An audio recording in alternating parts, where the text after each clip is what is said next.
Thank you for that introduction. And so I'll start with this question, who am I? I'm not going to continue that introduction, but I just want to put it up there as a question that I'm sure we've all had at some point in our life, or had the privilege to ask ourselves. I'm sure it's not, you don't phrase it like that, but it's something that we've all thought of. So one of the ways to answer this is to think about where you come from. Geography helps to define our community, our language, and our experiences. And all of the things are influenced by where we are. So it gives us an anchor point, and our identities are built up over time and influenced by that geographic history. So there are several tools out there that can help answer the question of who we are. Some of them analyze our individual DNA to look at our origins. They can tell us broad information about where we're from, like the probabilities of our ancestors coming from specific places. But the specific places and people and narratives that led to us remain unknown. On the other end of the spectrum, we can talk about tracking our geography on a very granular level using tracking apps on our smartphones. They're super detailed and precise, and they probably give more information than you can remember from the time. And if you studied them, you could get a pretty good picture of somebody, where they live, where they shop, where they work, that sort of thing. But they don't go back that far, and they don't always capture or flag the moments in our lives that are very important.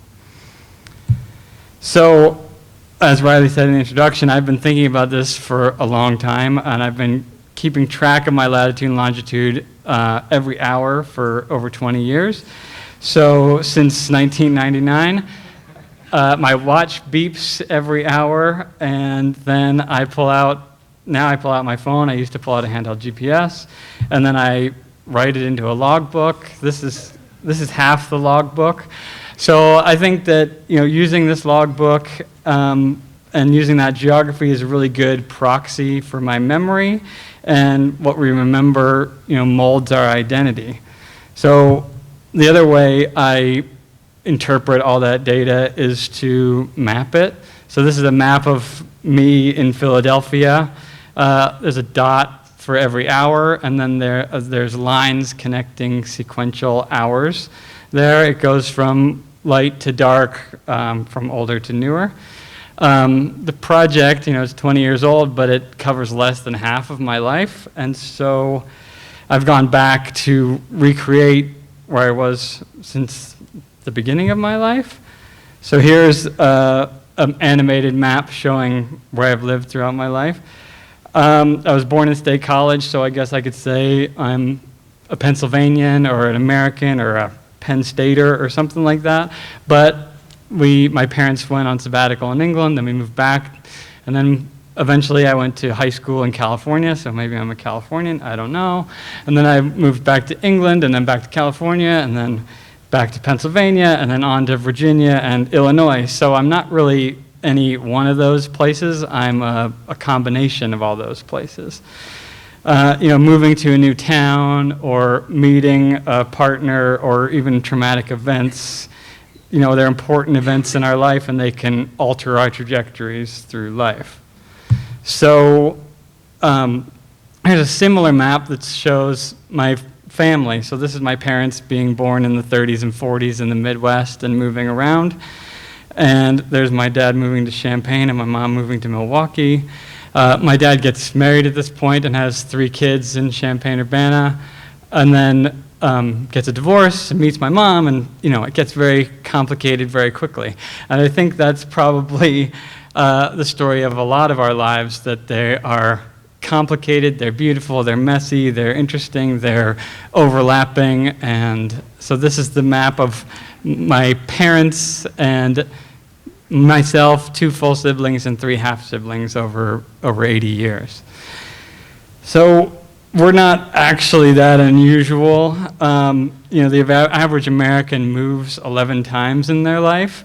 And so this graph from 538 shows about how many times the average American will move again in their life. So you can see we peak our moving in our 20s, and then it tapers off as we get get older.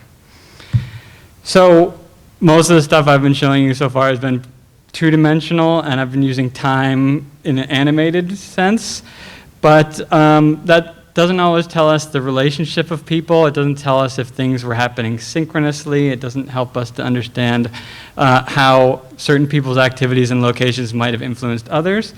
So we can take this map and rotate it into 3D to show time on the z-axis. So this is my family and some friends here, and you can see the time scale there.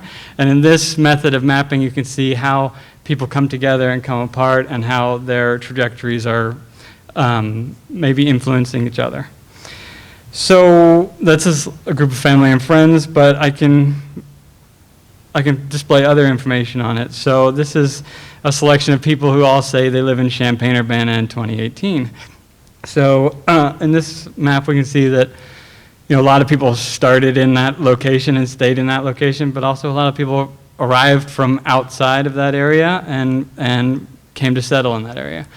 It's pretty important to me to be thinking about how dynamic our communities are and how they are built up of people from all over.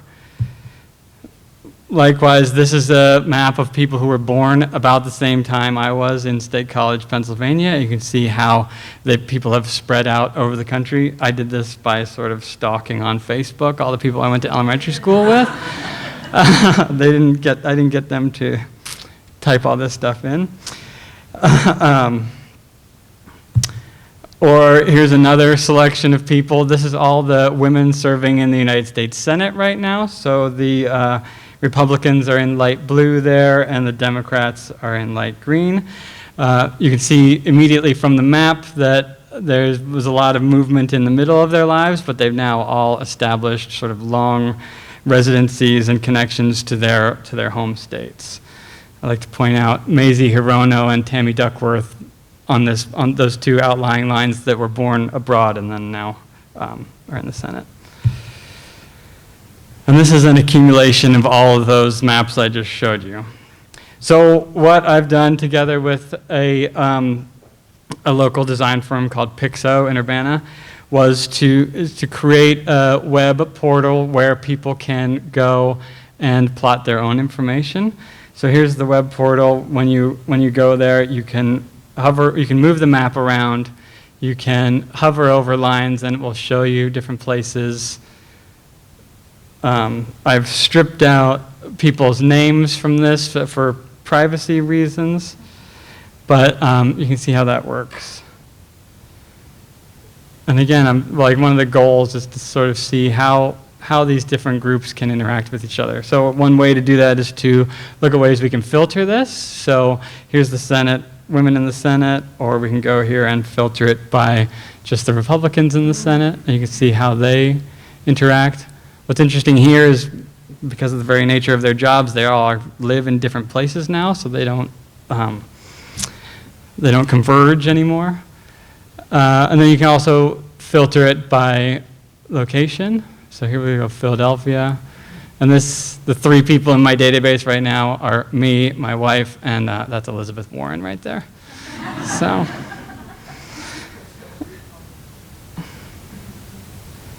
So you can go to the website and you can click on one of those two links and start typing in information.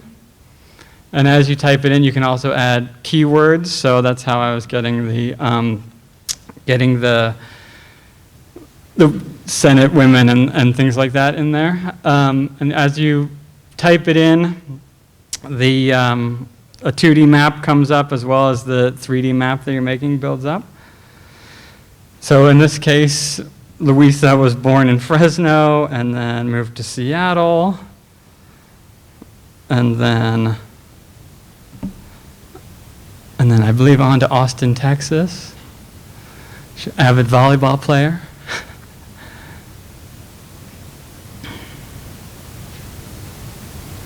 And then moves on to UCLA, and then finally up to Walnut Creek.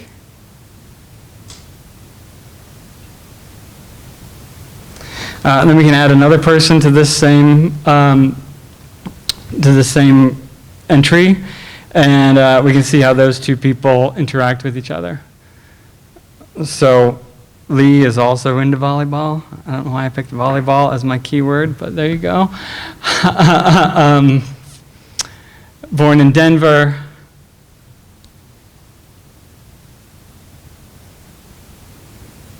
And moves on to Austin a little bit later. I'm going to try to speed this up. No, I've just stopped it. Okay. So going on from the project here, so I have this dynamic web visualization that I'm interested in, but I'm a sculptor by training and by profession. And so I really think it's interesting the way you can visualize data in multiple ways. And so I've created these sculptures based on the information we've seen so far. So it's a good way to talk about a few use cases here. So this is me and my wife, and you can see in this one we were born very far apart. She was born in England and I was born in Pennsylvania. My parents went on sabbatical to England when I was very young. You know, maybe we saw each other, crossed each other in the street, we don't know. And then, we went along our lives in our respective countries, and then I went on a study abroad program to England, and we met. Of course, we were both in the middle of our studies, so I came back to the United States. We went on with our lives, and then eventually I went to visit, and you can see I went to visit, and then our lines converged at that point and haven't parted since, and hopefully they never will. So now our lines are sort of contiguous together. These crystals are they're etched, laser etched in crystal. So, and you can hold them, and I have one here. I'll show you in a minute. And they have a map on the top, so you can look down through it and see the whole thing. Likewise, here's a similar crystal that plots more family members. So this is my 3 half-siblings and myself. So you can see the first 3 half-siblings being born in the Midwest, starting in 1959, and then my sisters and I being born started in 1970 in Pennsylvania, and how you stay together as siblings for a while, and then when you get to sort of college age, you spread out all over the country. And then, so now we live in 5 different states and 6 different cities, but hopefully we're going to be collapsing those lines back together soon. I can also create 2D prints from this information. So here are 2 different views possible. Just one where you're showing just the straight up time and east and west, or the one that shows the more perspectival view. In this case, it's a little bit hard to see, but the pink lines are Barack and Michelle Obama, and the red lines are the characters or the people who are described in Isabel Wilkerson's book, The Warmth of Other Suns, about the Great Migration. And so I thought that was a nice pair to look at how people's trajectories through time have changed based on certain political events. Another way to be thinking about how we define ourselves is to be thinking about ancestry. So I was interested in the first presentation. So this is a family tree made by my aunt. And this is probably the way we're most used to looking at family tree and genealogical information. It's really good for relationships, but I propose we add something more like this to the mix. So this is all those ancestors built into a crystal, and so you can see ancestors starting in Europe there in the middle 1400s, and then waves of migration to the United States in the 16th and 1700s, and then a lot of movement within the United States in the 1800s, and then more waves from Europe after that. And that's the cube I have here, so people can come look at it after the talk. So that's me, and that's the information on the project. I hope you'll all contribute to it, and I hope it doesn't break while you contribute to it. If you can use that keyword NACIS 2019, and maybe we can all find each other's trajectories on there. So thank you.